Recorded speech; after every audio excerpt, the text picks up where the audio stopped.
Lester Sumrall had started that. I remember Lester Sumrall. And I was watching a commercial, and they were doing some fundraising, and they kept making this symbol with their hands. And there was a Freemasonry site that I was looking at. I thought, this is really curious. It really looks contrived, and they're doing it in every video.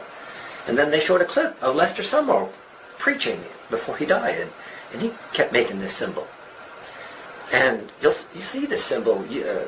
News anchors love to make this symbol. You see them doing a lot.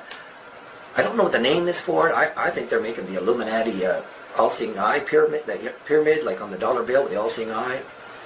And of course, you've all seen the famous ones of Copeland and Ben Hinn making the devil's sign. He'll make the 666. 666. John Hagee does the same thing, and his son, they're doing the same thing, making the hand signs.